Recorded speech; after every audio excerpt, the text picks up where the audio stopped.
మనందరం ఎక్కడ పుట్టాలి, ఎలా పుట్టాలో మనకు చాయిస్ లేదు.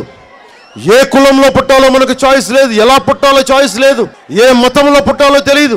కానీ ఏ మతంలో, ఏ కులంలో పుట్టినా, ఏ ప్రాంతంలో పుట్టినా అందరినీ సమానంగా చూడగలమా లేదా అన్నదే మన చేతుల్లో ఉంది.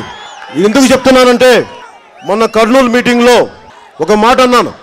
రెడ్డి అంటే రక్షించేవాడిని అర్థం కానీ దోపిడీ చేసేవాడిని కాదు అర్థం.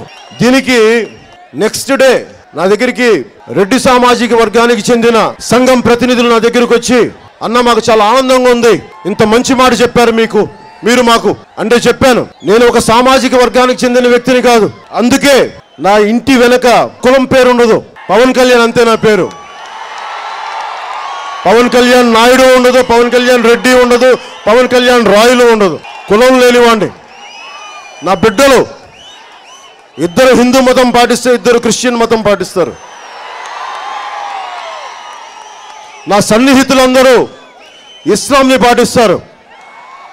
ఇది ఎందుకు చెప్తున్నానంటే, ఆ మువ్వెన్నెల జెండాని చూస్తూ ఉంటే అది అందరికీ అండగా ఉండే జెండా. దాని స్ఫూర్తినే రాజకీయాల్లో తీసుకొద్దామని ప్రయత్నం. అందరూ ఆ స్ఫూర్తిని చంపేస్తా ఉన్నారు. కులాలను విడదీసి రాజకీయం చేయడానికి రాలా, కులాలని కలిపి రాజకీయం చేయడానికి వస్తున్నాం.